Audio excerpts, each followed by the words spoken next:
Hey folks, it's Anuj Thakur and welcome back to the physical educator. आज कर रहे हैं हम क्लास 11 का चैप्टर 8 जिसका नाम था fundamentals of anatomy physiology and kinesiology in sports. ये है उसका पार्ट सेकंड, ठीक है। और इस पार्ट सेकंड का भी पार्ट सेकंड जिसका नाम है पार्ट 2B, ठीक है। तो चलिए देखते हैं चैप्टर के कंटेंट्स क्या थे, जो कि था first definition and importance of anatomy physiology and kinesiology, second function of skeleton system, classification of bone and types of joints, third properties and function of muscles, fourth function and structure of respiratory system and circulatory system, और last है इसके अंदर equilibrium, dynamic and static centre of gravity and its application in sports. तो चलिए start करते हैं और बारी बारी से सारी चीज़ों को कवर करते हैं।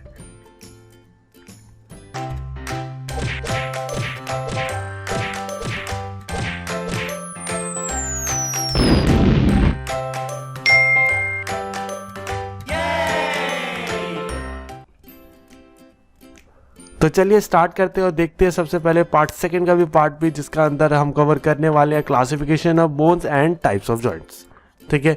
तो जो जॉइंट्स की अगर हमने बात करी है तो सबसे पहले हमें मतलब समझना पड़ेगा जॉइंट का होता क्या है।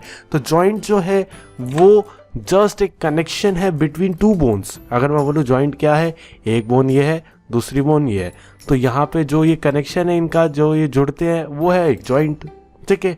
नाम से ही क्लियर है। नेक्स्ट है इसके अंदर क्लासिफिकेशन ऑफ जॉइंट्स। जो जॉइंट्स है ना, मैं उनको 3 पार्ट्स के अंदर डिवाइड किया जाता है, जो कि है first immovable joints, second slightly movable joints, और थर्ड फ्रीली मूवेबल जॉइंट्स। तो सबसे पहले हम बात करते हैं इमूवेबल जॉइंट्स की। इमूवेबल जॉइंट्स का सबसे बेस्ट एग्जांपल है हमारा क्रेनियम यानी हमारा स्कल, ठीक है। इसके अंदर क्या है, ये वो जॉइंट्स है जो कि फिक्स्ड है और जो कि मूव नहीं कर सकते, जैसे कि इनके नाम से ही क्लियर है, ठीक है। याद करो, मैंने बताया था प्रीवियस वीडियो के अंदर कि भाई बच्चों का जो स्कल है वो नहीं छेड़ा जाता। क्यों? क्योंकि उनका स्कल जो है वो कई सारे बोन्स से जुड़ के बनता है, और वो जो बोन्स होती है वो मूवेबल होती है, ठीक है। जैसे जैसे हम धीरे धीरे बड़े होते हैं तो ये जो बोन्स जो होती है, अलग अलग जो बोन्स थी, इसके अंदर फाइब्रस टिश्यूज भर जाते हैं, ठीक है। और ये फाइब्रस टिश्यूज क्या करते हैं, इसको एक फिक्स्ड हार्ड शेल के अंदर कन्वर्ट कर देते हैं और ये एक फिक्स्ड जॉइंट बन जाता है, ठीक है। जो कि अब और ज़्यादा मूवेबल नहीं है, अब ये बिल्कुल इमूवेबल बन चुका है, ठीक है। तो बच्चों की नंबर ऑफ बोन्स इसीलिए कम हो जाते हैं। जैसे कि यहाँ देखो 1 2 3 4 बोन जो ये जुड़े हुए थे, इनका जुड़ के जैसे कनेक्शन बना और ये एक सिंगल बोन के अंदर कन्वर्ट हो गया, ठीक है। तो इसके अंदर जो है मेन रोल आता है फाइब्रस टिश्यूज़ का, जो कि इसको फिक्स करने के अंदर हेल्प करते हैं।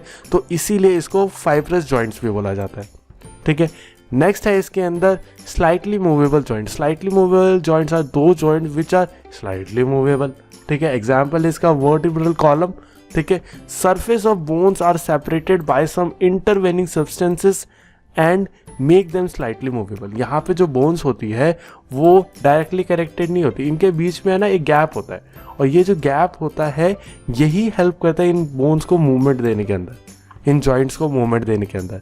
तो जो वर्टिब्रल कॉलम के अंदर जो गैप होता है वो होता है इंटरवर्टिकल डिस्क, ठीक है, जो कि एक टिश्यूज़ की फॉर्मेशन है जो कि हेल्प करती है इनको मूवेबल बनाने के अंदर, ठीक है। आगे बढ़ते हैं और देखते हैं इस स्लाइटली मूवेबल जॉइंट्स के भी 2 पार्ट है। फर्स्ट है इसके अंदर सिम्फिसिस, सेकंड है सिंकोड्रोसिस, ठीक है। फर्स्ट है इसके अंदर जो था 2 long bony surfaces are connected on a flat board disc of fibrocartilage. यानी यहाँ पे क्या होता है, यहाँ पे 2 बोन जो होती है वो कनेक्ट होती है एक फ्लैट सरफेस के थ्रू, ठीक है, और वो उसको बहुत ज़्यादा स्लाइटली मूवेबल बनाता है, ठीक है। एग्जाम्पल अगेन वही याद करो पुराना एग्जाम्पल। सेकेंड आता है सिंकोड्रोसिस के अंदर temporary joints, the cartilage is change to bones after adulthood, ठीक है। ये क्या है, ये टेम्परेरी जॉइंट्स है, बचपन में ये कार्टिलेजेस होते हैं, धीरे धीरे जैसे हम बड़े होते हैं ये बोन्स के अंदर कन्वर्ट हो जाते हैं, ठीक है। आगे बढ़ते हैं और देखते हैं क्या freely movable joints. Freely movable joints are 2 joint which can be moved freely, ठीक है। उसके अंदर कोई हमें फिक्र करने की ज़रूरत नहीं है, ठीक है। तो ये वो जॉइंट है जिनको साइनोवियल जॉइंट्स भी बोला जाता है, क्योंकि ये जो जॉइंट्स होते हैं ना ये कवर होता है इनका, जो कि एक शेल की तरह कवर होता है, ठीक है। इसके अंदर कई सारे लिक्विड होगा जिसको साइनोवियल लिक्विड बोलते हैं, ठीक है। वो सब हम बारी बारी से धीरे धीरे देखेंगे। मेन हम इसके अंदर बात करते हैं क्या adjacent bone endings are covered with a hyaline cartilage. यहाँ पे जो एक हाइलेन कार्टिलेज है जो बोन एंडिंग्स है, जैसे ये बोन एंडिंग है तो यहाँ पे क्या होगा, हाइलेन कार्टिलेज होगा ताकि ये बोन्स के अंदर आपस में फ्रिक्शन ना हो, ठीक है। Tendons and ligament stabilises the joint and make them strengthen. यहाँ पे कई सारे टेंडन, कई सारे लिगामेंट्स होते हैं जो कि जॉइंट करने का काम करते हैं इन बोन्स को, ठीक है। जैसे कि एक एंटीरियर क्रूशिएट लिगामेंट, ठीक है, ACL, ठीक है। फिर आता है PCL यानी प्रोस्टेरियर क्रूशिएट लिगामेंट। ये सारे कुछ लिगामेंट्स हैं जो कि कनेक्ट करते हैं नी को, ठीक है। आगे देखते हैं हम इसके फ्रीली मूवेबल जॉइंट्स के टाइप्स, जो कि है first gliding joint. Gliding joint क्या होते हैं, परमिट्स ग्लाइडिंग मूवमेंट ओनली। ऐसे जॉइंट जिनके अंदर केवल और केवल ग्लाइडिंग मूवमेंट हो पाएगा, ठीक है, वो है हमारे ग्लाइडिंग जॉइंट्स। सेकेंड है इसके अंदर हमारा फ्रीली मूवेबल जॉइंट्स के ही सेकेंड पार्ट जो है कि है हिंज जॉइंट। हिंज जॉइंट क्या है, यहाँ पे देखो एक हिंज क्या होता है, जहाँ पे एक फिक्स्ड पाथ होगा उसका, ठीक है, एक सर्टेन डिग्री तक वो बेंड हो पाएगा, ठीक है। तो दैट इज हिंज जॉइंट। जैसे हमारा आर्म होता है, आर्म के अंदर क्या है, हमारा जो हाथ है वो या तो यहाँ तक जा सकता है और या तो बिल्कुल एल्बो के स्ट्रेट तक जा सकता है, उससे ज़्यादा एक्सटेंड नहीं हो सकता। तो ये एक क्रिएट करता है एज अ हिंज, तो इसको हिंज जॉइंट बोला जाता है, ठीक है। Permits angular movement only in one direction. केवल और केवल एक डायरेक्शन के अंदर मूवमेंट हो पाएगी और केवल एंगुलर मूवमेंट हो पाएगी जो कि एंगल्स के अंदर होगी। मूवमेंट जो होती है इसकी उसको बोला जाता है फ्लेक्शन एंड एक्सटेंशन। अगर मैं हाथ को इस डायरेक्शन में लेके जाता हूँ, ठीक है, तो ये है फ्लेक्शन। अगर मैं इसको हाथ को इस डायरेक्शन के अंदर लेके जाऊं और एल्बो को स्ट्रेट कर दूं तो दैट इज एक्सटेंशन, ठीक है, क्योंकि मैंने अपने एल्बो को एक्सटेंड कर दिया। ओके, आगे देखते हैं जो कि है कॉन्डेलॉइड जॉइंट्स, ठीक है। ये क्या जॉइंट है, permit angular movement only in two directions. यहाँ पे जो एंगुलर मूवमेंट है वो दो डायरेक्शंस के अंदर हो सकती है, ठीक है। पहले केवल एक डायरेक्शन के अंदर थी, अब दो के अंदर हो सकती है। जो यहाँ पे मूवमेंट्स है, जो कि एक एग्जाम्पल अपने फिंगर का, ये हमारी फिंगर है, ठीक है। यहाँ पे जो देखो, यहाँ पे जो बोन है ना वो कर्वेचर में है, ठीक है। यहाँ पे जो जॉइंट है वो कर्वेचर में है, तो हमारी जो फिंगर होती है ना वो मूव कर पाती है, वो काफ़ी सारे एंगुलर मूवमेंट्स कर पाती है। जैसे कि एग्जाम्पल हो गया फ्लेक्शन, यानी अपने फिंगर को फोल्ड करना, ठीक है। एक्सटेंशन, अपने फिंगर को स्ट्रेट करना। एडक्शन एंड एबडक्शन, यानी मान लो अगर ये हमारा हाथ है, ठीक है, यहाँ पे मैंने अगर मान लो मसल बना दिए, ठीक है, ये ले उंगली, ओके, तो अपनी फिंगर को अगर इस तरफ मैं मूव करूँगा दैट इज एडक्शन, और फिंगर को अगर मैं इस तरफ मूव करूँगा दैट इज एबडक्शन। जो कि जॉइंट काम करेगा वो करेगा ये हमारे पे ये वाला। सर्कमडक्शन भी हो पाता है जो कि होता है सर्कुलेटरी मूवमेंट, अपने फिंगर को हम गोल गोल घुमा पाते हैं, दैट इज सर्कमडक्शन, ओके। लेकिन यहाँ पे कोई रोटेशन नहीं हो पाएगा जैसे कि हमारा हो पाता है शोल्डर के अंदर, प्रॉपर रोटेशन वो नहीं हो पाएगा, ओके। नेक्स्ट है इसके अंदर फ्रीली मूवेबल जॉइंट, जो कि है एग्जाम्पल सैडल जॉइंट। सैडल का मतलब क्या होता है, घोड़ा देखा है, घोड़े के अंदर क्या होता है, ये मान लो ये मैंने घोड़ा बना दिया, नहीं गंदा घोड़ा बन गया, ये मान लो ये घोड़ा है, ठीक है। तो घोड़े के जो यहाँ पे जो बैठने के लिए बनाया जाता है दैट इज सैडल, ठीक है। तो ये देखो, ये जॉइंट भी देखो, मान लो ये घोड़ा है और ये उसके ऊपर जो बैठने का बनाया है दैट इज सैडल, तो इसको इसीलिए सैडल जॉइंट बोला जाता है, ठीक है, क्योंकि ये दिखता वैसा है। A joint where bone is shaped like a saddle, यहाँ पे जो बोन है वो क्या है, शेप करती है सैडल की तरह, जैसे कि ये, ठीक है।